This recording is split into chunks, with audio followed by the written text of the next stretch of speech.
चेन्नई के दुबई के मक्का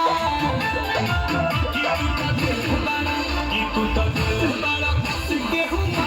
तुम्हारी बात लच लच लच लच लच लच लच लच लच तुम्हारी बात लच लच लच लच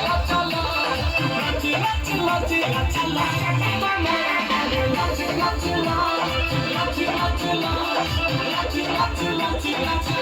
तुम्हारी बात लच लच लच लच लच